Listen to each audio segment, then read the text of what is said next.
할렐루야. 아멘.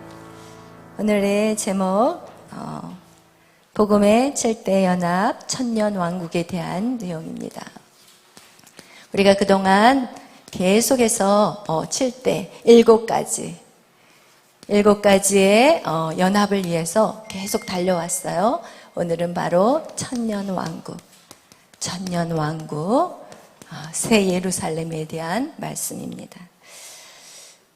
하나님이 태초에 사람을 창조하실 때부터 사람을 이끌어 오시는데 어디로 이끌어 가시냐? 바로 천년 왕국, 새 예루살렘. 할렐루야. 하나님은 계속해서 태초에 여러분을 작정하시고, 그리고 여러분을 어디로 이끌기를 원하시냐? 바로 새 예루살렘 천년 왕국으로 여러분을 이끌어 가십니다. 할렐루야. 그 목적지가 어디냐? 바로 메시아의 나라, 예수 그리스도의 나라예요. 예수 그리스도가 그 나라를 통치하시고, 우리는 거기서 그분과 함께 왕노릇하며 그 땅을 다스리는 자들이 될 것입니다. 여러분, 우리의 목적지는 바로 어디라고요? 천년 왕국 새 예루살렘입니다. 이 땅에 우리는 우연히 태어난 존재가 아니에요. 여러분, 부모의 실수로 여러분이 태어난 것도 아니고, 그냥 부모가 결혼했기 때문에 여러분을 이 땅에 여러분이 태어난 것도 아니라는 거예요. 하나님의 허락이 없이는, 여러분, 하늘에 나는 새 한 마리도 하나님의 허락이 없이는 땅에 떨어질 수 없어요. 여러분, 들에 피는 들국화조차도 하나님의 허락이 없으면 들꽃으로 자라나지 못하는 거예요. 이 땅의 모든 우주 만물은 하나님의 뜻과 목적으로 이 땅에 창조되었습니다. 아멘. 여러분, 우리가 처음 태어나면서 우리는 어디로 갈 것인지 막 태어난 아이는 몰라요. 그죠? 그래서 막 태어난 아이들은 어떻게 해요? 부모님이 데리고 다니는 대로 따라다니게 돼 있어요.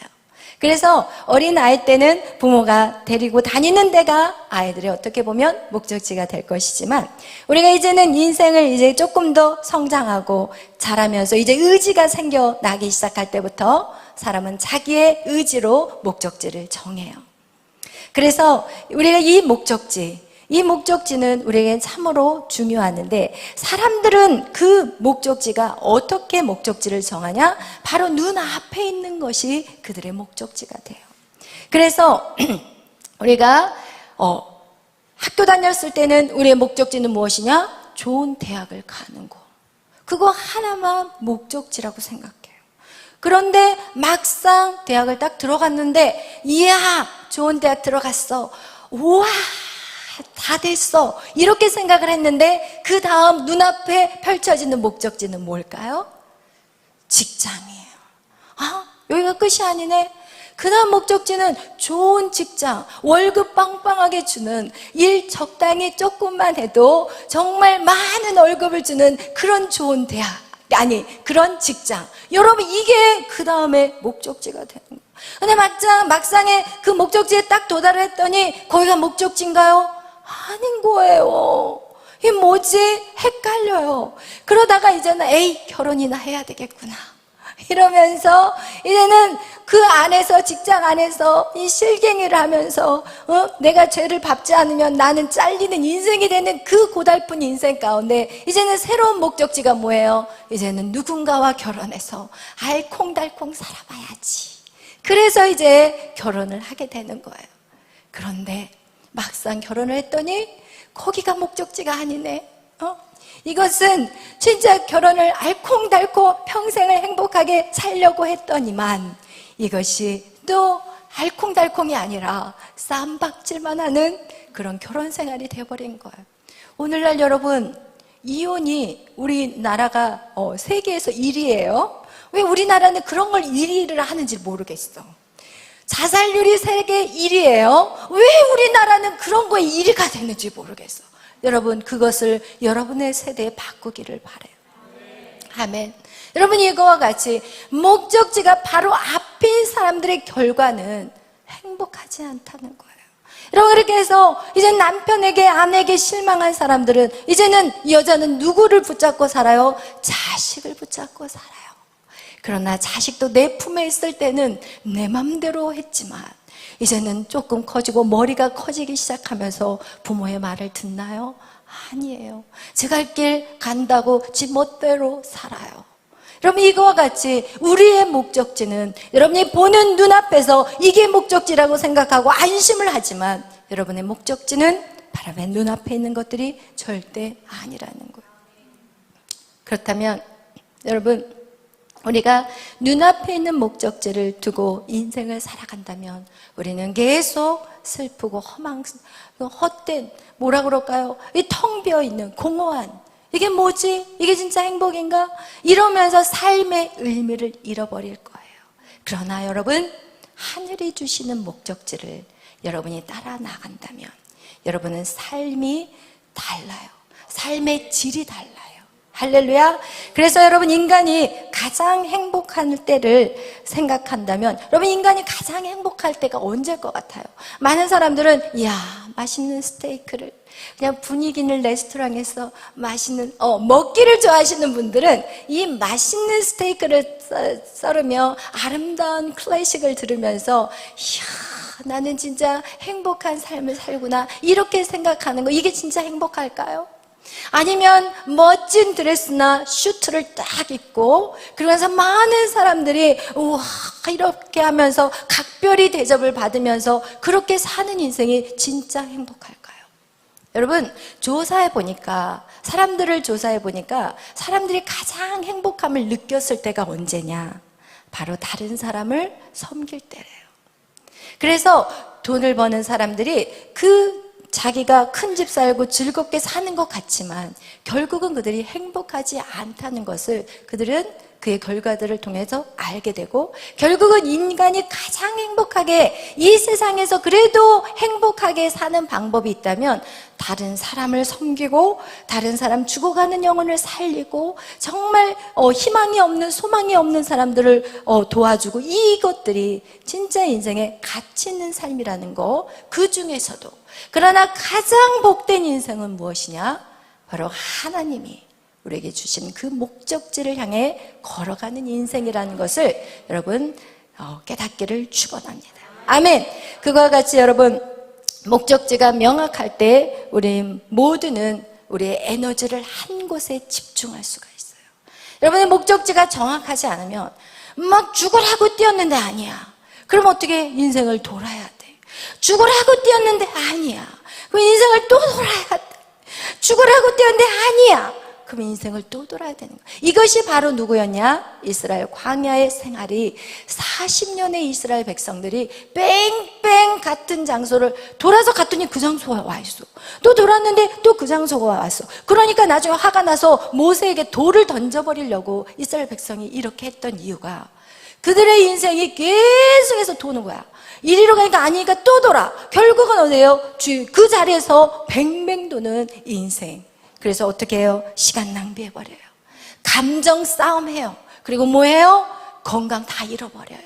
이거와 같이 우리는 정말 쓸데없는 것에, 우리가 눈앞에 있는 목적을 보고만 산다면 우리는 다 소진해 버린다는 거예요. 그러나 여러분, 정말 우리가 정확한 목적지를 향해, 그 방향을 향해 진짜 스트레이트로, 직선으로 걸어가게 된다면 우리는 반드시 뭔가를 이룰 수 있는 그런 사람이 될 것입니다. 아멘. 여러분, 그래서 우리가 뭔가를 이룬다고 하면 또 성취주의에 빠질까봐 제가 좀 염려가 되는데 그렇지 않기를 바라요. 그래서 인간에게 있어서 그 목적지는 여러분이 정하는 게 아니라는 거예요. 할렐루야. 여러분의 목적지는 누가 정하는 거예요? 하나님이 정하신. 하나님께서 우리에게 주신 목적지가 있다는 거예요. 그거에 대해서 아까 다시 얘기하지만 어디라고요? 새 예루살렘, 바로 우리에게 주신 메시아의 나라라는 거예요. 그래서 여러분, 그 목적지를 아는 사람은 이제 어떻게 해야 될까요? 목적지를 꽉 붙잡아야 돼요.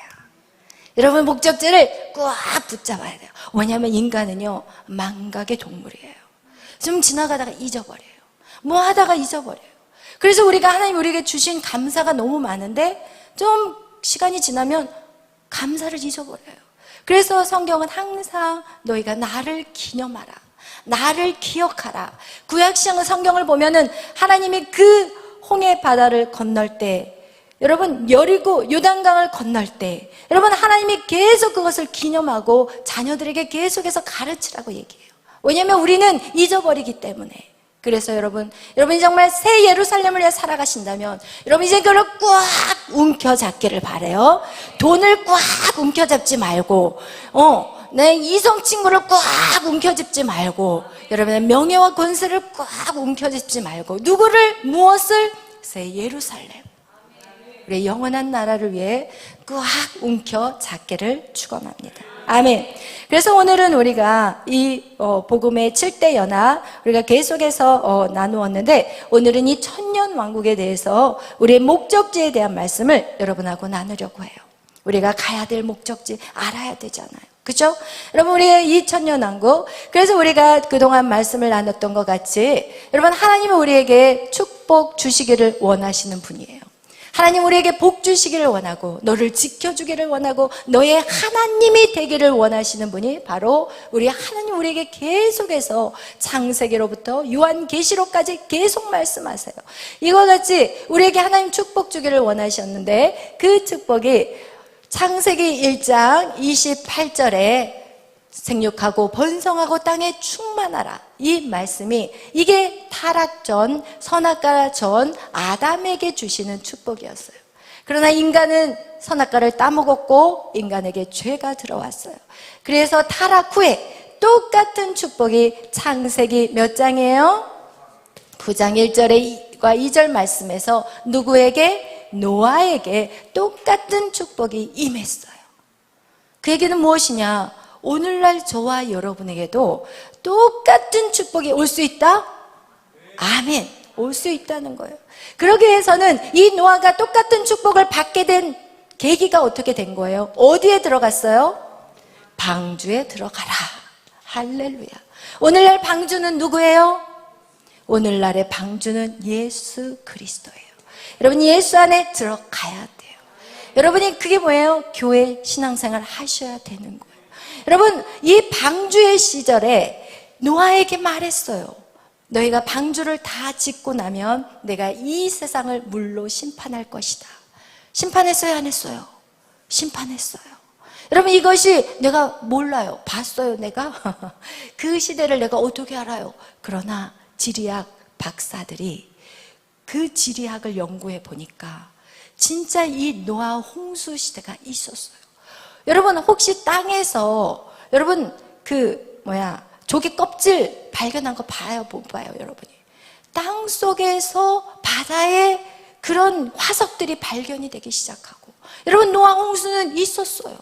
그래서 노아의 그 방주 때에 사람들에게 노아가 분명히 외쳤을 거예요. 방주에 들어와야만 여러분 살아요.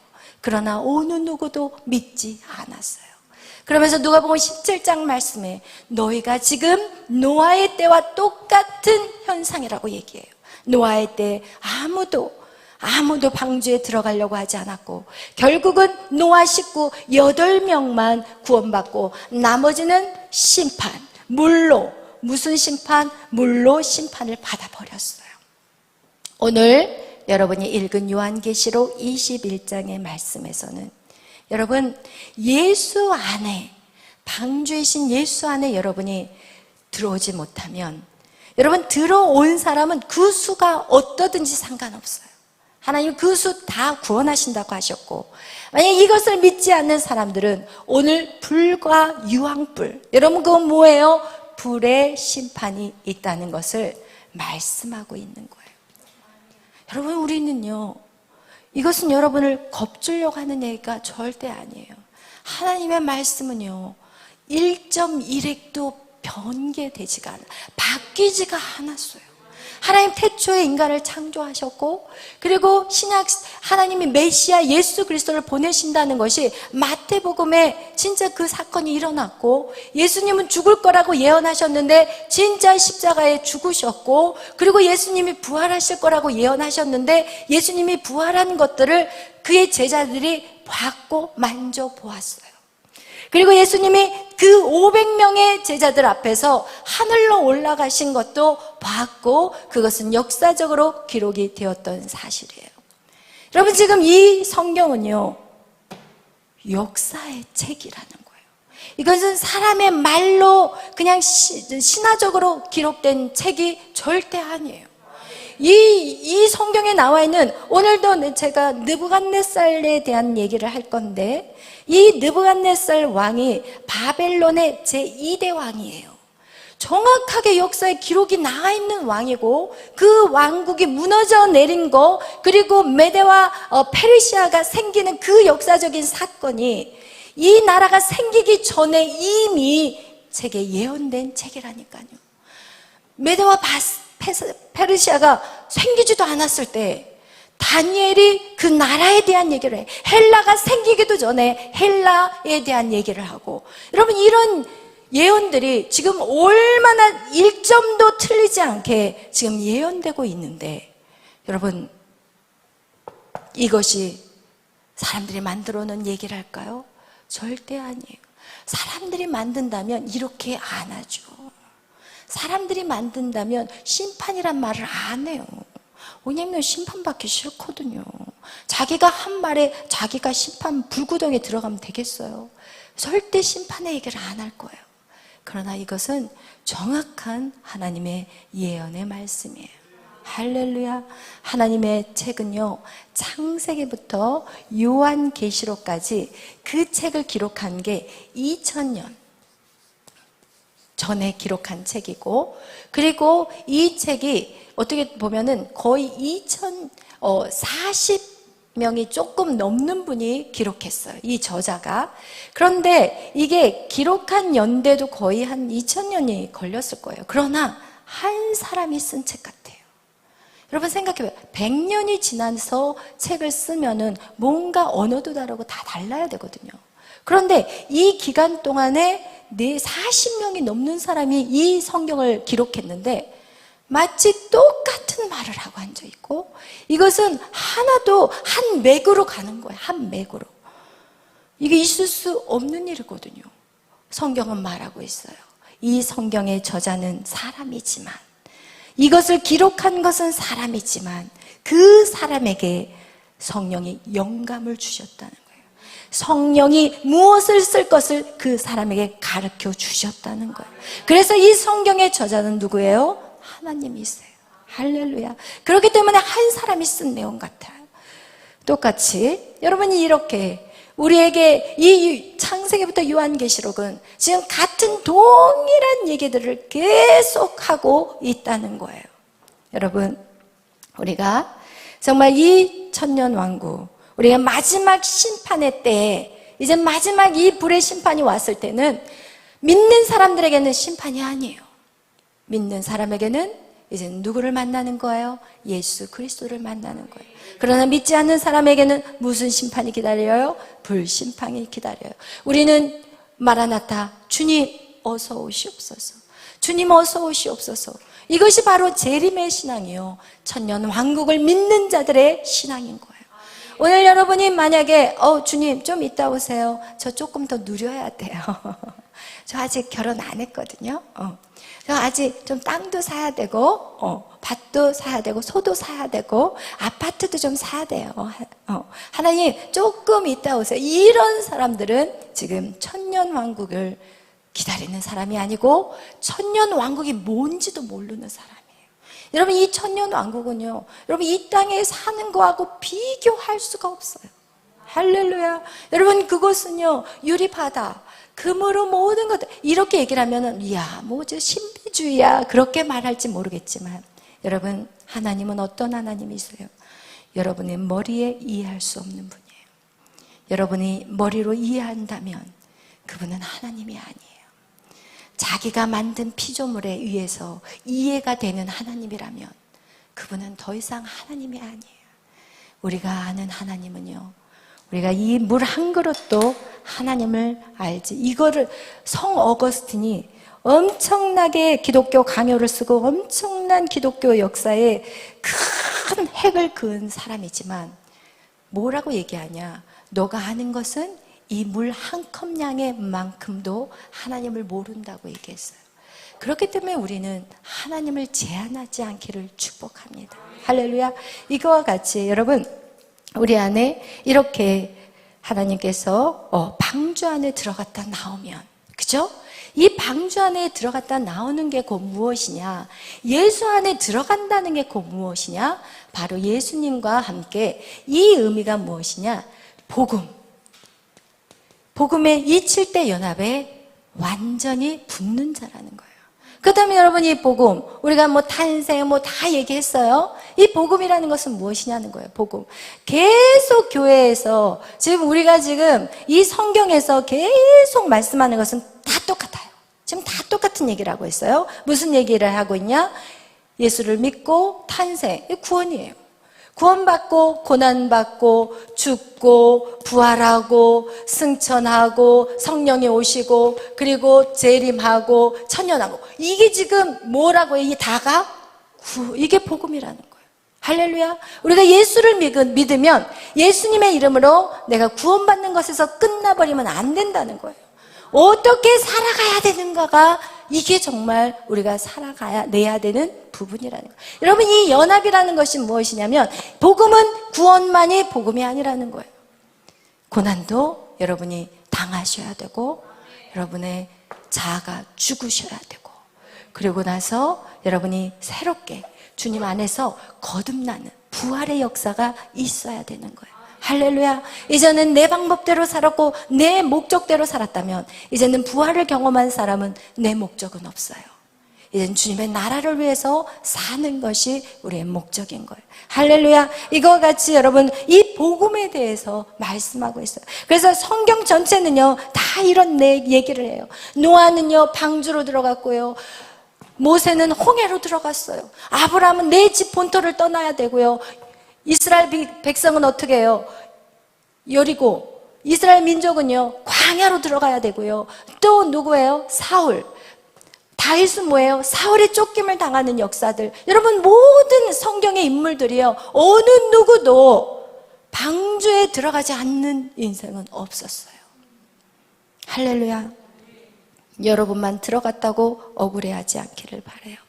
여러분, 우리가 성경에 보면 사도 바울도 다메섹이라는 그 시간이 있었고, 그리고 세례 요한에게는 광야의 시간이 있었어요. 그리고 여러분, 또 삼손에게는 어떤 시간이 있었어요? 여자. 우와, 이게 문제야 지금. 오늘 여러분은 예배를 통해서 예수님과 7대 연합의 복이 있기를 축원합니다. 아멘. 여러분, 이렇게 창세기 1장 28절의 말씀과 같이 하나님은 우리에게 이 안에 모든 축복이 들어 있어요.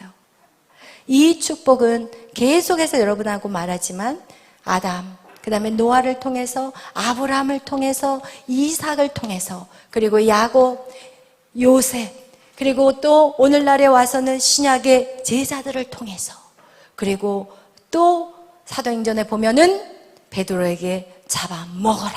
할렐루야. 이 다스리고 정복하는 것이 잡아먹는 거예요. 여러분, 잡아먹어버려야 돼요. 무엇을 잡아먹어요? 무엇을? 이 땅을 잡아먹어야 돼요. 이 땅의 모든 정치, 경제, 문화, 사회, 모든 외교, 모든 영역 속에 여러분이 다 잡아먹어버려야 되는 거예요. 이것이 여러분에게 주신 축복이에요. 할렐루야. 여러분, 그 축복을 차지하시는 여러분이 되시기를 축원합니다. 아멘. 이거와 같이 우리에게 하나님은 축복을 이미 주셨어요. 그리고 여러분, 그 축복이 이제 여러분이 순종하는 자들에게 임하게 될 것입니다. 여러분, 이러면서 우리가 이렇게 이 오늘날을 살아가는 우리에게, 여러분, 그렇다면 이 축복을 받기 위해서 우리는 아셔야 돼요. 정말 여러분, 천년 왕국은 결국 예수님의 재림이요 또 종말을 의미해요. 예수님이 재림을 하시면 이 땅은 스탑이에요. 모든 게 다 스탑이에요. 여러분이 어떤 것을 하고 그것이 너무 즐거워도 그것은 이제는 딱 스탑하는 거예요. 그런데 이 종말과 재림을, 그 때를 아는 것은 중요할까요? 안 중요할까요? 중요해요. 왜냐하면 때를 알아야 된다고 그랬어요. 성경에도 야, 하늘에 먹구름이 끼면 비가 올 것을 알듯이 무화과 잎이 푸릇푸릇하면 열매가 맺힐 것을 알듯이 너희가 이 시대의 흐름을 보면 이 때를 알아야 된다고 얘기했어요. 그렇기 때문에 우리는 이 때가 어떤 때인지를 아셔야 돼요. 때를 알아야만이 준비하죠. 농사를 짓는데 씨를 뿌릴 때인지 씨를 거둘 때인지를 알아야죠. 여러분, 농사 짓는 사람이 아무 때나 씨 뿌려요? 아니에요. 저는 잘 몰라, 농사를 안 져봐서 보는데 그 시기를 놓치면 돼요, 안 돼요? 안 돼요. 거둘 때 역시도 마찬가지예요. 그때를 놓치면 그냥 비가 와가지고 폭삭 다 썩어버려요. 그래서 여러분, 지혜로운 자는 무엇을 알아야 돼요? 때를 알아야 돼요. 할렐루야. 학생도요, 공부할 때가 있어요. 제가 지금 공부하면 되겠어요? 아니잖아요. 학생들도 공부할 때가 있어요. 결혼할 때가 있고, 여러분, 우리의 인생의 모든 시간은 때가 있습니다. 할렐루야. 이거와 같이 여러분, 그 때를 알아야 되는데, 성경에서는 이 종말론에 대한 때를 알려면 너희가 무엇을 알아야 된다고요? 누구를 통해서 알으라고요? 다니엘을 통해서. 할렐루야. 이것이 마태복음에 나와 있어요. 마태복음에 나와 있는데, 마태복음 24장에 나와 있는데, 누구를 통해서 때를 알라고요? 다니엘서를 통해서 때를 알라는 거예요. 그래서 여러분, 다니엘서에서 기록된 대로 종말론을 배우지 않으면 그것은 진짜 2단, 3단이 돼버릴 수가 있어요. 그러면 어떻게 돼요? 다미 선교회 같이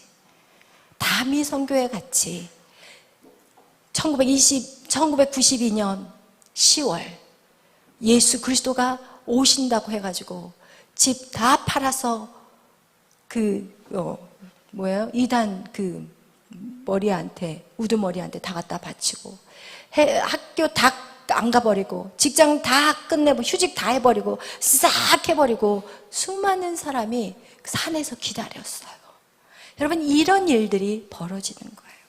그래서 그 사건으로 인해서 사람들은 종말에 대한 말을 안 해요. 왜냐하면 이단 취급을 받을까 봐. 예수님의 재림 얘기를 안 해요. 왜냐하면 저 사이비네, 이단 종도 집단이네, 이렇게 말할까 봐 교회 목사님들이 말하지 않았어요. 그러나 여러분, 예수님의 재림, 종말론을 우리가 선포하지 않으면 우리는 어떻게 살아가냐는 거예요.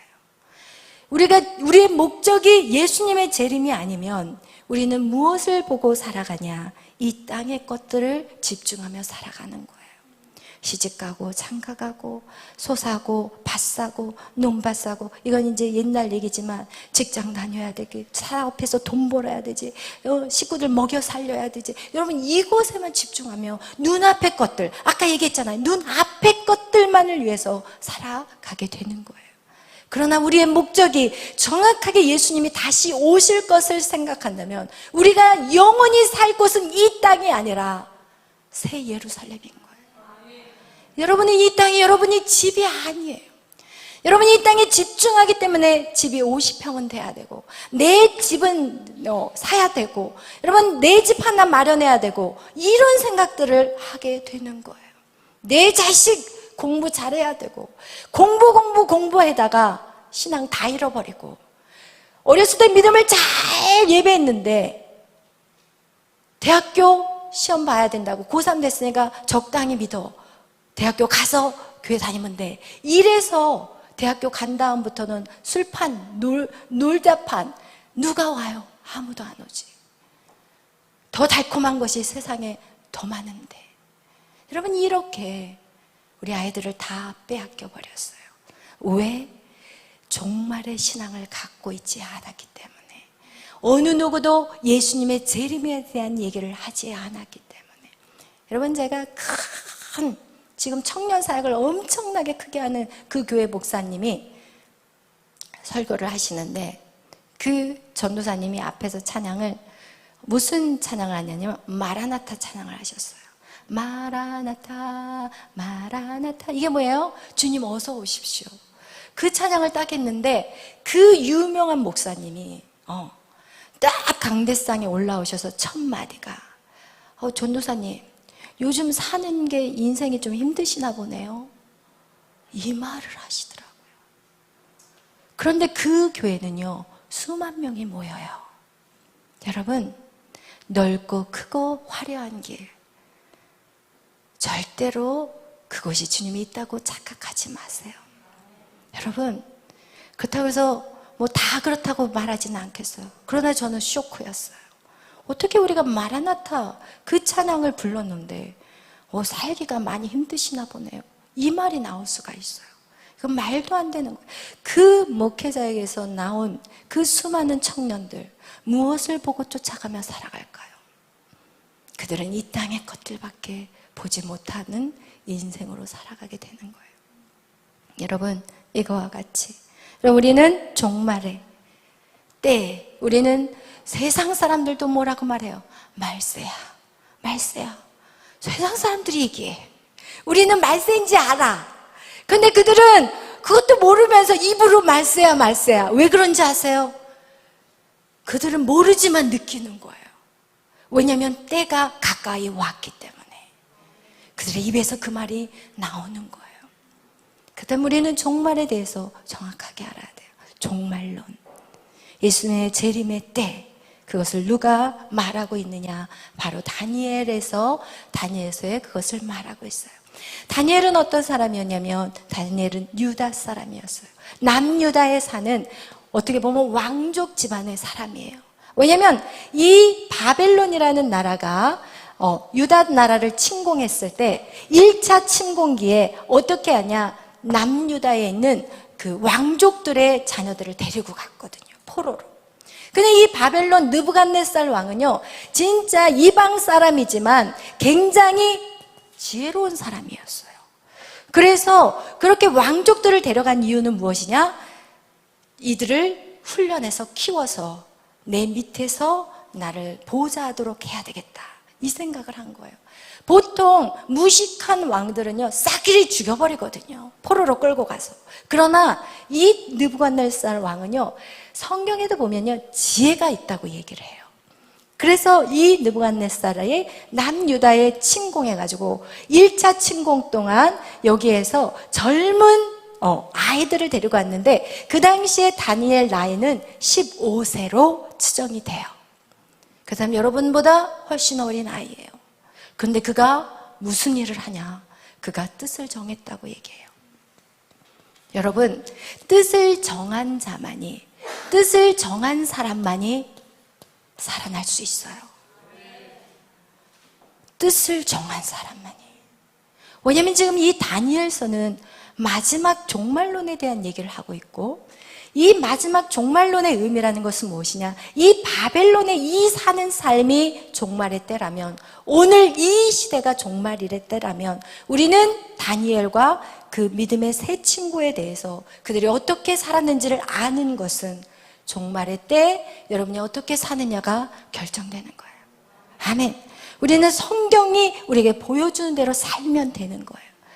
그와 같이 이 15세의 이 다니엘은 뜻을 정했다는 거예요. 근데 이 무슨 뜻을 정했냐? 이 느부갓네살 왕이 이젠 그 포로를 데리고 왔고, 그리고 자기 나라의 이런 아이들까지 모아가지고, 그리고 황관장에게 부탁을 해요. 황관장, 내가 거기서 잡아온 애들 똑똑한 애, 딱 보니까 눈빛이 살아있는 애, 눈빛이 총총하고 살아있는 애들 다 모아다가 네가 왕의 진미, 내 식당에서 먹었던 그 왕의 진미, 이 왕을 먹기 위해서 차리는 음식들이 얼마나 많겠어요.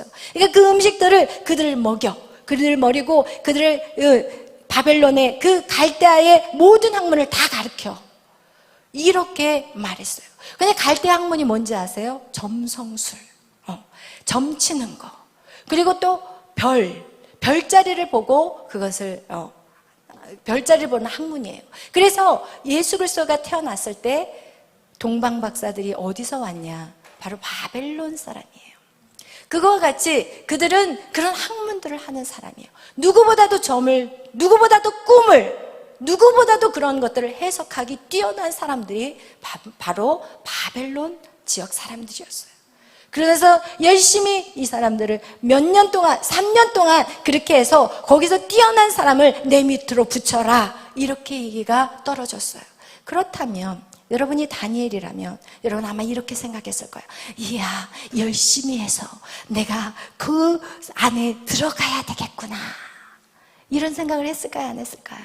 똑똑한 사람이라면 내가 바벨론 느부갓네살 밑에서 내가 이 바벨론이라는 나라를 통치하는데 내가 그냥 큰, 여러분 이런 거 잘하잖아, 내가 그냥 이거가 되겠다, 이거. 누가 웃고 있어? 이거가 내가 돼야 되겠다, 막 이렇게 생각할 텐데, 그러나 이 다니엘은 그런 생각은 1도 하지 않았어요. 오늘날 성경은 무엇이라고 말하냐면, 요한계시록에 보면 바벨론아 바벨론아 내가 망하게 되었도다. 그 얘기는 뭐냐, 이 바벨론이라는 이 땅은 오늘날 이 시대를 영적으로 의미하고 있어요. 여러분, 오늘날 우리는 바벨론 같은 그 땅에서 믿는 사람들이 살고 있다는 거예요. 그런데 어떤 사람은 그 바벨론의 정상 꼭대기에 올라가려고 지금 눈을 부리키면서 살아가는 사람이 있고, 어떤 사람은 이렇게 순박하게 예수님, 하나님을 찾고 예배하는 자로 살아가는 자들이 있다는 것을 얘기하는 거예요. 여러분, 그러면서 이렇게 환관장의 눈에 띄어서 정말 최고의 자리에 올라가려고 하는 그런 마음이 그들에게 있었던 것이 아니라, 환관장님, 저요 할 얘기가 있어요. 죽을지도 모르고 저희는 왕의 진미 안 먹을 거예요. 우리 부모님이 가르쳐줬어요. 레이기에서요, 우리 부모님이요 그걸 먹으면 안 된다고 얘기해 주셨어요.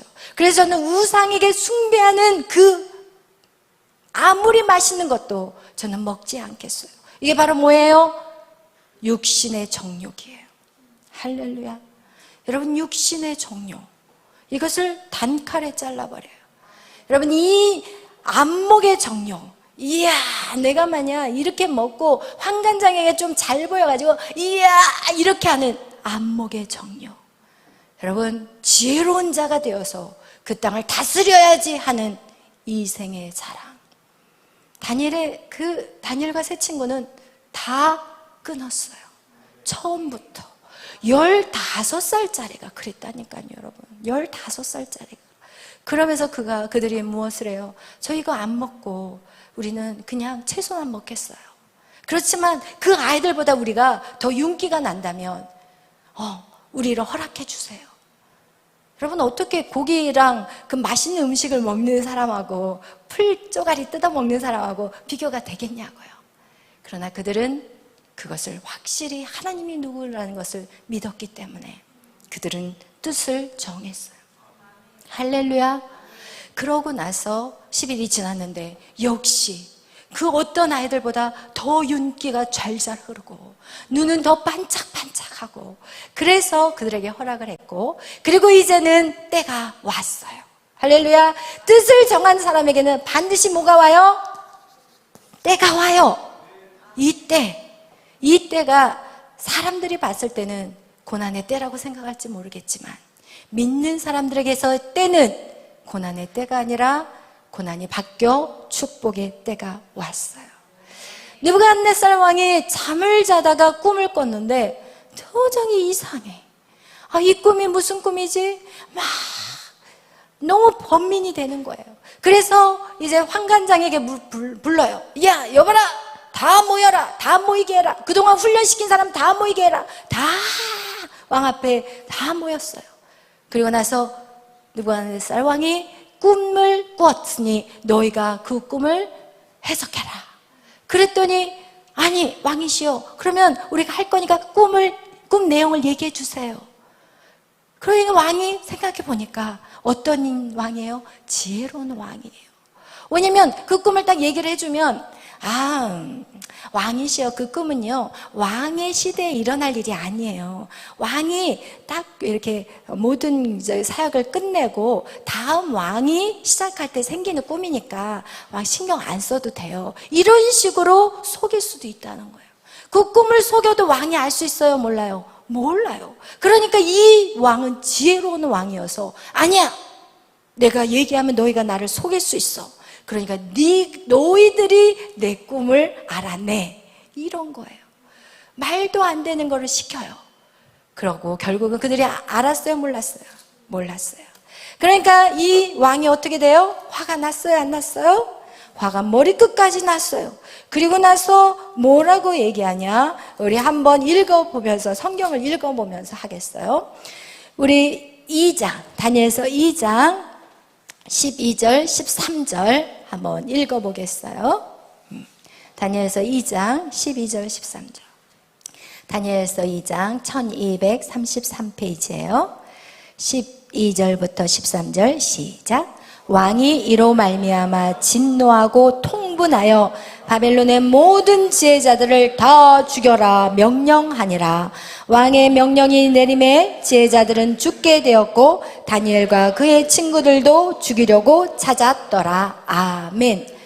이렇게 숫자를 세보니까 부족한 거야. 네 마리가. 그래서 이제 다니엘을 찾아왔어요. 환관장이.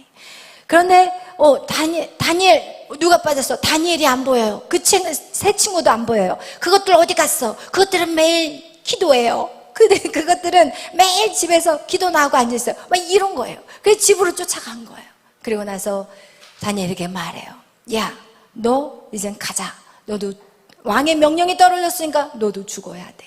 그러자 다니엘이 자초지종을 듣고 난 다음에 제가 왕에게 가서 말씀하겠습니다. 그러면서 왕에게 가서 얘기해요. 하루만 기한을 주십시오. 그럼 내가 왕에게 그 꿈의 내용도 그리고 해석까지 다 해드리겠습니다. 이러면서 다니엘이 돌아오는 길에 친구 사드락 메삭 아벳느고에게 기도를 요청하는 내용이 나와 있어요. 그리고 그 기도를 요청하고 난 다음에 그리고 나서 하나님 앞에 기도를 하는데 그 밤에 다니엘에게 똑같은 환상이 보였어요. 그 똑같은 환상이 어떤 환상이었는지, 그리고 그 환상을 보고 나서 그 다음날 누구에게 부랴부랴 달려갔을까요? 왕에게 부랴부랴 달려갔어요. 그러면서 왕이시여, 내가 왕이 보신 그 환상을 보게 되었나이다. 그것은 내가 본 것이 아니라 하늘에 계신 하나님이 내게 그 꿈을 보여주셨습니다. 여러분, 이게 굉장히 중요한 거예요. 누구를 영광을 돌려야 돼요? 내가 했어요가 아니라 내가 말이야 이게 아니라 하나님이 하셨어요. 여러분, 우리는 모든 것이 다 하나님께 영광. 할렐루야. 그러면서 이 왕에게 다니엘의 꿈에 대한 얘기를 했는데 이게 바로 종말의 때, 이게 바로 예수님의 재림의 때를 정확하게 보여준 인류의 역사, 그리고 언제 예수님이 오실 것에 대해서 정확하게 풀어놓은 것이 바로 첫 번째 환상이었어요. 그게 무엇이었냐면 머리가 있고 그리고 팔이 있고, 그죠? 이렇게 간단하게 제가 그릴게요. 그리고 다리가 뭐 이렇게 입었다고 하고 다리가 있고 팔이 있고. 근데 이 머리는 뭐라고요? 금으로 만들었대요. 큰 신상을 보았나이다. 왕이시여, 내가 큰 신상을 봤는데, 아니 신기하게 보통 신상을 세울 때는 재료를 똑같은 거를 세워야 되는데 왕이시여, 이거는 재료가 각기 다릅니다. 머리는 금이요, 가슴은 은이요, 배는 놋이요, 두 다리는 철이요, 그리고 발가락 10개는 철과 흙으로 만든 그런 큰 동상입니다. 느부갓네살 왕이 깜짝 놀랐어요. 아니, 그래, 맞아. 그러면 어서 뭐를 해봐? 해석을 해봐라. 해석을 해보라고 얘기해요. 그럴 때 해석하는 내용이 오늘 성경에 그대로 나와 있어요. 우리 한번 성경을 읽도록 해봐요. 우리 읽었던 다니엘서 2장 37절부터 우리 43절까지, 우리 37절부터 43절까지 그거에 대해서 말씀하고 있습니다. 우리 다 같이 읽겠습니다. 37절. 왕이여, 왕은 여러 왕들 중에 왕이시라. 하늘의 하나님이 나라의 권세와 능력과 영광을 왕에게 주셨고 사람들과 들짐승과 공중의 새들 어느 곳에 있는 것을 막론하고 그것들을 왕의 손에 넘기사 다 다스리게 하셨으니 왕은 곧 그 금머리이니라. 왕을 뒤이어 왕보다 못한 다른 나라가 일어날 것이요 셋째로 또 놋 같은 나라가 일어나서 온 세계를 다스릴 것이며 넷째 나라는 강하기가 쇠 같으리니 쇠는 모든 물건을 부서뜨리고 이기는 것이라. 쇠가 모든 것을 부수는 것 같이 그 나라가 문 나라를 부서뜨리고 찢을 것이며 왕에게 그 발과 발가락이 얼마는 토기장의 진흙이요 얼마는 쇠인 것을 보셨은즉 그 나라가 나누어질 것이며 왕께서 쇠와 진흙이 섞인 것을 보셨은즉 그 나라가 쇠같은 든든함이 있을 것이나 그 발가락이 얼마는 쇠요 얼마는 진흙인즉 그 나라가 얼마는 든든하고 얼마는 부서질만 할 것이며 왕께서 쇠와 진흙이 섞인 것을 보셨은즉 그들이 다른 민족과 서로 섞일 것이니 그들이 피차에 합하지 아니함이 쇠와 진흙이 합하지 않은 것 같으리이다. 아멘. 할렐루야. 아멘. 여러분, 지금 이 다니엘의 해석을 보니까 금은 누구예요? 바벨론이라는 거예요. 바벨론, 느부갓네살 왕이 바로 금, 영화로운 그런 나라입니다. 그 다음에 우리가 7장, 8장을 보면 이 은에 대한 이름도 나와요. 뭐라고 나오냐? 메대와 파사. 메대와 파사, 이 파사는요 페르시아라고도 해요. 페르시아. 여러분, 이 놋이라는 나라도 8장에 보면 그 이름이 정확하게 기록이 되어 있어요. 헬라라고 기록이 되어 있어요. 그리고 이 철은 두 다리. 그러면 이 롯은 두 다리인데 이것은 이 헬라가 무너지고 난 다음에 세운 나라가 무슨 나라냐? 역사적으로 보면 로마예요. 로마. 그 로마라는 나라가 두 개로 동로마와 서로마. 두 다리. 그죠? 그리고 마지막 발가락이 10개. 이게 10개인데 지금 그 큰 나라라 이게 10개 나라가 연합되어 있는 10개 나라가 연합되는 연합국이에요. 여러분, 이것을 누가 봤어요? 세상의 왕이 본 거예요. 다니엘이 본 게 아니라 세상의 왕이 본 거예요. 세상의 역사, 인류의 역사를 굵직굵직한 것들을 보여주고 있는 거예요. 그런데 왕이시여 이렇게 있는데 그 다음 우리 44절부터 쭉 읽겠어요. 시작. 이 여러 왕들의 시대에 하늘의 하나님이 한 나라를 세우시리니 이것은 영원히 망하지도 아니할 것이요 그 국권이 다른 백성에게로 돌아가지도 아니할 것이요 도리어 이 모든 나라를 쳐서 멸망시키고 영원히 설 것이라. 손대지 아니하는 돌이 산에서 내려서 쇠와 놋과 진흙과 은과 금을 부서뜨리는 것을 왕께서 보신 것은 큰 신 하나님이 장래를 왕께 알게 하신 것이라. 이 꿈은 참되고 이 해석은 확실하니이다 하니 아멘. 할렐루야. 왕이셔 이런 큰 신상을 보셨죠? 그런데 거기서 갑자기 이 돌이 내려오는데 사람이 이 돌을 만진 것도 아니고 누가 이것을 쥔 것도 아닌데 이 돌이 혼자 날라와가지고 어디를 쳐요? 발가락을 쳤더니 이것이 타작마당의 겨같이 싹 하나도 남지 않고 다 날아가 버려요. 그리고 여기에 떨어진 돌은 점점 커져. 점점 커져. 더 커져. 온 세상을 다 덮어버리게 이 돌이 커지면서 그것이 영원한 나라가 됐다는 거예요. 할렐루야. 메시아의 돌, 그죠? 모퉁이 돌, 예수 그리스도. 그분의 재림의 때는 언제 오느냐?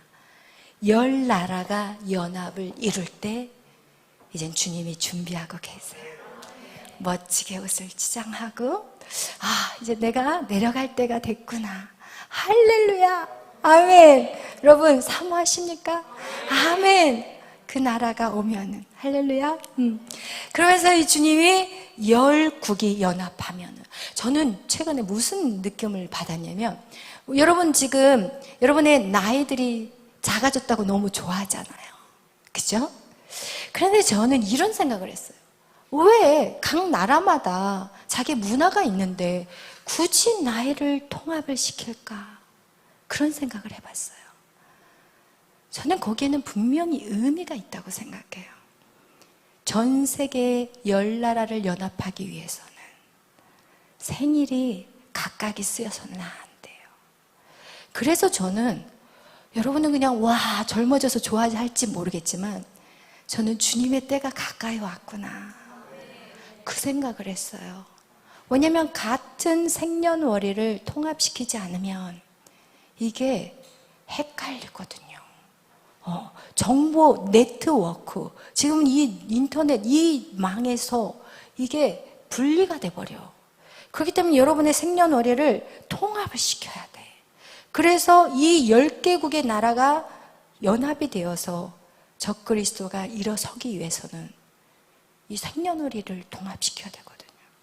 저는 딱 그게 왔어요. 그것은 영적으로 깨어있지 않으면 깨달을 수 없는 부분들이에요. 할렐루야. 왜 하나님이 다니엘에게 이 계시를 보여줬냐는 거예요. 뜻을 정하시고, 그리고 세상의 것들과 타협하지 않고. 여러분, 다니엘은요 15세에 끌려와서 뭐를 당했다고 했어요? 환관장의 밑에, 환관장이 뭐냐면 왕의 내시예요. 내시. 왕이 자기 일을 맡길 때 가까이 누구를 두냐? 내시를 둬요. 왜냐면 내시들을 만들어 놔야지 딴짓을 안 하거든. 그러니까 내시 고자를 만들어 버려요. 그런데 이렇게 포로로 끌려오는 아이들 환관장 밑에서 훈련 받을 때 뭐 시켰을 것 같아요? 다 그렇게 시켰어요. 내시로 만들어 버렸어요. 여러분, 다니엘은요 어떤 육체적인 쾌락, 그걸로 인해서 죄를 질 수 있는 상황이 아니에요. 여러분, 이것은 우리에게 또 새로운 것을 깨닫게 해요. 우리가 이 마지막 때를 살아갈 때, 여러분, 이거 굉장히 중요해요. 목회자들이 뭐로 망하는지 아세요? 성적인 간음죄 때문에 하루아침에 수천 명의 목회를 했던 분이, 그 교회가 어떤 교회예요? 3일교회였어요. 그냥 하루아침에 무너져서, 그분은 지금 이제 외국으로 가셨는데, 그렇게 떵떵거리고 사역을 하셨던 분이 여자일로 무너졌어요. 여러분, 그래서 여러분은 훈련 받으셔야 돼요. 이성에 대한 훈련.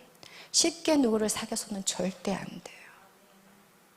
왜냐하면 마지막 때 그것으로 사단이 가지고 놀아버려요. 그래서 여러분, 우리가 훈련 받는다는 게 정말 중요한 거예요. 할렐루야, 아멘. 정말 중요한 거예요. 이와 같이 우리가 어떻게 살아가야 되느냐는 거예요. 이 마지막 때 우린 분별력을 잃어버리면 끝나버리는 거예요. 신천지에 가서 앉아있는 사람들이 믿음이 없는 사람인지 아세요?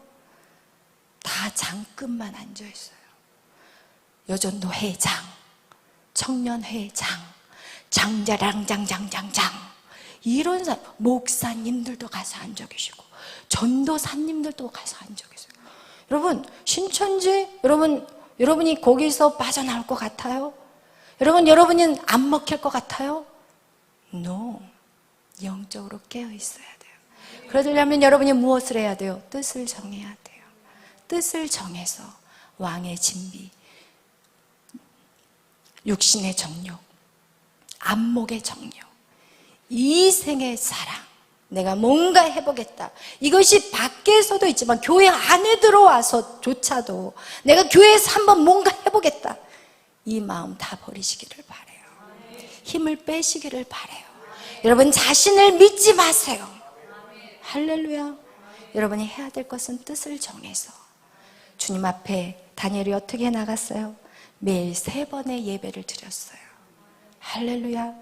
여러분, 제가 이 사역을 하면서 여러분을 살리는 것은 예배예요.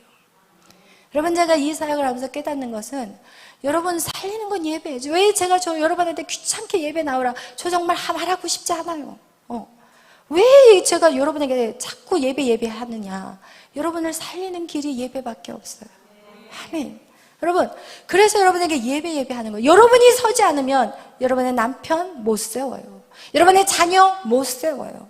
여러분의 자녀라고 해서 여러분의 부모를 향해서 우리 부모님이 정말 신앙생활 했으면 좋겠다라고 생각한다면 여러분이 먼저 서셔야 돼요. 할렐루야. 여러분이 안 섰는데 누구를 세워요? 착각하지 마세요. 여러분이 서야 돼요. 여러분이 서야지 여러분의 가정에 구원의 역사가 일어나는 거예요. 할렐루야. 여러분, 그래서 오늘날 너무나도 영적으로 혼탁해요. 제가 최근에 어떤 집사님이 저에게 박혁 전도사님에 대해서 물어오셨어요. 왜냐하면 박혁 전도사님에 대해서 이단설이 떠돌고 있기 때문에. 왜냐하면 우리는 또 청년 사역을 하는데 박혁 전도사님은 청년이기 때문에 우리가 또 그분의 전도사님의 하는 일들에 대해서 정확히 분별을 해야 된다고 생각을 하셔서 저에게 정말 좋은 자료들을 보내주셨어요. 그런데 여러분, 우리가 영적인 분별력을 하기 위해서는 반드시 이단이 왜 제가 이 설교에 얘기를 하냐면 이건 중요하기 때문에 그래요. 그냥 우리가 이걸 알아야만이 우리는 이것이 2단인지 3단인지 4단인지 5단인지 왜냐하면 계속 1단, 2단, 3단은 생겨날 것이고 주님이 오시는 그날까지 미혹의 영이 우리를 넘어뜨리기 때문에 그래요. 그래서 제가 2단의 특징은 무엇이냐? 예수 그리스도가 그리스도임을 인정하지 않는, 예수 그리스도나 예수 그리스도가 메시아, 기름 부음 받은 자, 그리스도임을 인정하지 않고 하나님을 인정하지 않는 사람은 이게 바로 이단이에요. 그래서 신천지 이만희를 이단이라고 얘기하는 것은 자기가 예수래잖아요. 자기가 예수라고 하는 종교가 우리나라에 얼마나 많은지 알아요? 몇백 개가 돼요. 근데 거기에서 지금 비나이다 교주를 섬기고 있는 사람들이 얼마나 많은지 아나요? 여러분, 진짜 할렐루야예요. 같이 충성하고 헌신하는데 정말 진리 안에 있다는 거, 여러분 진짜 할렐루야 하셔요. 여러분, 이렇게 예수 그리스도를 인정하지 않아요. 그리고 두 번째, 자신의 성을 쌓아요. 교주들의 특징은요, 물질과 여자예요. 통일교 같은 경우도 마찬가지고 이만희도 마찬가지예요. 한 여자만 거느리지 않아요. 자기에게 피를 받아야 된다고 해서 이 여자 저 여자하고 자요. 그리고 성도들의 물질을 마치 자기 물질과 같이 다 작복해버려요. 이게 이단의 특징이에요. 그리고 세 번째, 제가 한번 적어놓은 거를 같이 보면서 더 정확하게 할게요. 자기 왕국을 쫓아내요. 이단. 또 이단에도 어떤 역사들이 나타날 수 있지만 또 이단에서 이것은 저거를 할게요. 나중에 예수 그리스도의 이제 말씀에 대해서 왜곡된 말씀들을 이제 정내요. 왜곡된 말씀들. 그래서 우리는 이것을 할 때 반드시 성경을 비춰보셔야 돼요.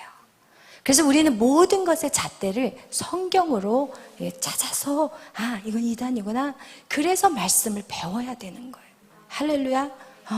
말씀을 모르니까 분명히 예수님께서는 내가 재림할 때 나 몰라. 분명히 이렇게 얘기했거든요. 그때와 그 시간은 누구만 안다고 그랬어요? 하나님 아버지만 안다고 그랬는데 다미 선교회는 말씀을 모르니까 1992년 10월 28일 날 그 예수님이 12시에 오신다고 그 한밤중에 기다리고 있는 거예요. 말씀을 모르니까 그래요. 그래서 우리는 성경을 잘 알아야 돼요. 그 다음에 이제 박혁 전도사님에 대한 부분을 제가 한번 비춰서 얘기를 해볼게요. 박혁 전도사는 제가 설교를 막 들어보고 계속 찾아봤어요. 왜냐하면 중요하기 때문에 찾아봤는데 박혁 전도사님 항상 예수 그리스도의 아름다움을 얘기하세요. 예수님에 대한 얘기만 해요. 예수 그리스도, 그분이 왕이라고 얘기하세요. 두 번째, 물질 절대로 헌금 안 걷어요. 헌금 걷지 않아요. 뭐 다른 유튜브들을 그거에 대해서 뭐 이단이라고 말하는 사람들은 어떤 한 면만 갖다 집어넣고 얘기를 한다면 할 말 없어요. 옛날에 정강원 목사님이 헌금을 할 때 뭐라고 얘기하냐면, 우리에게는 헌금이 가장 기쁜 시간입니다 이러면서 했을 때 다른 그 좌파 방송에서 그 한 부분만 딱 집어넣어가지고 헌금을 거두려고 한다는 그런 왜곡된 보도를 했어요. 그러나 우리에게는 헌금이 제일 기쁜 시간이 되는 건 맞아요. 왜냐하면 하나님에게 드리는 거, 나에게 이렇게 많은 걸 줬는데 하나님 앞에 기쁨으로 감사로 드려지는 헌금은 축제의 시간인 거예요. 그런데 그거를 갖다 세상 사람들은 이해 못해요. 근데 이해 안 되는 부분만을 포커스를 잡아서 얘기를 한다면 다 이단이죠. 그죠? 물질로 자기의 성을 쌓지 않아요. 하나님의 음성 듣는 대로 그냥 어디든지 자비량으로 가요.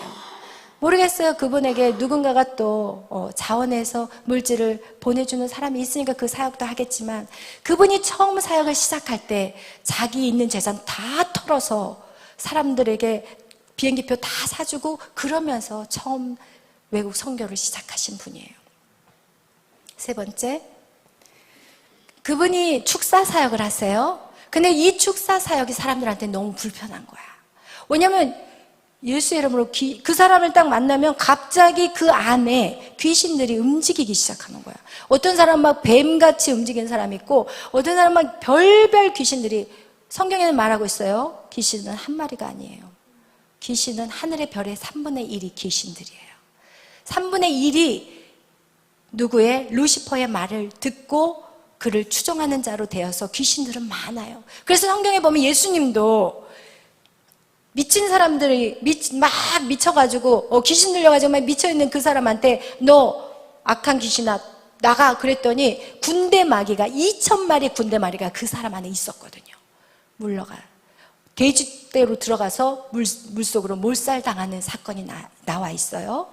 그래서 그거와 같이 여러분, 축사 사역을 하게 되면, 저희 교회는 축사 사역을 안 하잖아요. 차이가 뭐냐? 우리도 지금 축사는 일어나는데 방법이 다를 뿐이에요. 지금 박혁 전도사님의 축사는 그 자리에서 귀신 쫓아내버리는 사역을 해버려요. 그러니까 막 눈앞에서 막 이상한 걸 보게 되는 거예요. 그러나 제가 하는 사역은요, 서서히 빠져버려요. 왜? 여러분이 내적 치유하고, 내적 치유하는 그 사역 안에서 귀신이 물러나는 시간이거든요. 왜냐하면 여러분 안에 있는 분노가 밖으로 폭발하면서 다 쏟아내고 난 다음에 예수님의 이름으로 이 사람을 용서합니다. 이 시간이 바로 내 안에 있는 귀신이 떠나가는 시간이에요. 그러나 표시가 안 나. 이게 축사 사역인데 종류가 다른 거예요. 방법이 다를 뿐인 거예요. 그런데 박혁 전도사 같은 경우는 진짜 눈앞에서 막 괴물 같은 행동들을 해요. 그게 바로 예수 그리스도의 사역도 똑같은 그렇게 눈에 보여지는 사역도 하셨고, 예수님은 보이지 않는 사역도 하셨어요. 사마리아 여인에게 5명의 남편이 있는 그 여인에게 귀신이 그 안에 없겠어요. 음란마귀가. 그러나 눈에 보이게 쫓아내지 않으셨어요. 그 심령을 만져서 마음을 확 바꿔버리는 사건이에요. 그거와 같이 여러분, 축사의 사역에서 지금 박혁 전도사가 하는 사역은 귀신을 쫓아낸 사역이 눈에 적나라하게 보여지는 사역이기 때문에 사람들에게 거부감을 일으키는데, 제가 봤을 때는 하나도 거부감이 없었어요. 예수님도 그렇게 사역을 하셨거든요. 그리고 그런 사역은 어디에서 일어나냐? 저기 브라질이라든지 남아프리카라든지 그런 사역에서는 그런 사역들이 먹혀. 왜냐면 그들은 결국은 우리나라에서도 박혁 전도사님이 왔을 때, 여러분 어떤 사람들이 곳에 주로 가냐? 내 인생의 문제가 해결되지 않는 사람들. 그리고 여기에서 인터넷에서 보니까 그 귀신을 쫓아내는데 어떤 사람들을, 주로 그 사람들이 와서 기도를 받냐? 자기 부모를 갖다가 야구 방망이로 때리는 그런 자녀를 데리고 오고, 그리고 막 음란해가지고 이 여자 저 여자 막 잠자는 그 남자 데리고 오고, 다 문제 있는 사람들을 데리고 오지 문제 없는 사람들은 없었어요. 그 얘기는 무엇이냐? 예수님도 귀신들을 쫓아낼 때 옆에 있는 사람들이 막 그랬어요. 서기관들이 어머, 쟤 바알세불 귀신의 왕이야. 귀신의 왕이 귀신을 쫓아낸다고 그렇게 얘기했을 때 예수님이 뭐라고 그랬어요? 그 나라가 망하는 것은, 같은 귀신이 귀신을 쫓아내는 것은 그 나라가 망하는 것인데, 내가 어찌 그 일들을 내가 바알세불 귀신의 왕이 귀신을 쫓아내겠느냐, 이렇게 말하고 있어요. 똑같은 거예요, 여러분. 그래서 제가 봤을 때 박혁 전도사님은 사역을 잘하고 계세요. 그리고 그분의 사역은 그 진짜 어려운 지역, 가난한 지역, 제가 또 막 찾아봤는데 거기에 귀신들을 쫓아낼 뿐만 아니라 그들에게 다 구제 사업 하더라고요. 다 나눠주고, 그들의 필요한 걸 다 나눠주고. 그런데 이 땅에 이성적인 사람, 마치 예수님의 그 사역을 보고 서기관들이 뭐라고 얘기하냐, 너는 바알세불의 왕이야. 예수를 미쳤다고 얘기했어요. 그것이 누가복음에 나와 있는 얘기, 마가복음에 나와 있는 내용이에요. 여러분, 이거와 같이 여러분이 영적인 분별력을 받기를 원해요. 지금까지는 제가 봤을 때는 박혁 전도사님 문제가 없어요. 그런데 알 수 없어요. 우리 모두는 끝까지 주님한테 가느냐, 그 다음에 가다가 어떻게 될지는 저는 몰라요. 그렇지만 지금까지는 괜찮아요. 할렐루야. 이거와 같이 여러분, 오늘 제가 여러분하고 이 마지막 때에 대한, 여러분 나라에 대한 얘기를 했어요. 우리 마지막으로 이 마지막 예수 그리스도가 이 땅에 와서 천년 왕국을 이룰 것인데, 그 나라가 누구의 것인지 우리의 다니엘서 7장 18절 마지막으로 읽고 우리가 마치려고 합니다. 7장 18절 말씀, 다니엘서 7장 18절 말씀입니다. 17절 18절 보겠어요. 시작. 그 내 큰 짐승은 세상에 일어날 내 왕이라. 지극히 높으신 이의 성도들이 나라를 얻으리니 그 누림이 영원하고 영원하고 영원하리라. 할렐루야. 아멘. 여러분, 성도들이, 저와 여러분이 그 나라를 누리는 자가 될 거예요. 할렐루야. 그 나라는 영원해요. 이제 예수 그리스도가 이 땅에 오시면 우리는 영원한 나라에 살아요. 할렐루야. 이 땅에는 슬픔이 있고, 이 땅에 눈물이 있을 수 있고, 이 땅에는 어려움이 있을 수 있어요. 그러나 이기는 자, 오늘 우리가 요한계시록에서 이기는 자, 우리 한번 다시 읽겠어요. 21장, 우리 이기는 자, 21장 7절 8절 시작. 이기는 자는 이것들을 상속으로 받으리라. 나는 그가 하나님이 되고 그는 내 아들이 되리라. 그러나 두려워하는 자들아, 믿지 아니하는 자들과 흉악한 자들과 살인자들과 음행하는 자들과 검술가들과 우상 자들과 거짓말하는 모든 자들은 불과 유황으로 타는 못에 던져지리니 이것이 둘째 사망이라. 아멘. 할렐루야. 아멘. 여러분, 이거와 같이 여러분 이기는 자가 되시기를 축원합니다. 여러분, 이것을 이기는 자가 상속자예요. 여러분, 하나님의 자녀가 되는 상속자가 되는 거예요. 그것은 영원한 상속자인 거예요. 잠깐 있다 없어지는 상속자가 아니에요. 그 영원한 나라에서 여러분, 저와 여러분이 누리는 삶을 살기를 축원합니다. 아멘. 아멘. 그리고 또 한 가지 갑자기 생각나는 게 있는데, 그 박혁 전도사님이 전도사가 목사를 안수를 해줬다 막 이런 얘기들도 있거든요. 사실은 그 아프리카라는 그 지역에서는 여러분, 신학교를 나오지 않았어도 기름 부음을 받은 사람들이 있어요. 그래서 우리나라가 진짜 목회자들은 신학을 졸업하는 사람이 목회자가 돼서는 저는 안 된다고 생각해요. 성령 받지 않으면 목회자 안 돼야 돼요.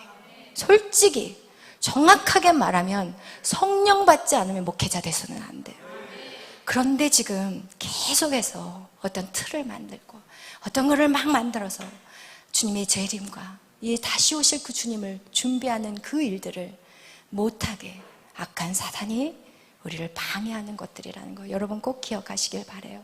예수님의 3대 직분, 말씀을 전파하시고 가르치시고 귀신들을 쫓아내야 되는 거예요. 할렐루야. 그래서 그들에게 자유를 풀어주셔야 되는 거예요. 할렐루야. 그들이 자유해질 수 있다면 그것은 하나님의 나라의 사역인 거예요. 할렐루야. 찬양하겠습니다. 주님 다시 오실 때까지, 할렐루야, 우리는 주님 다시 오실 때까지 이기는 자가 되시기를 축원합니다.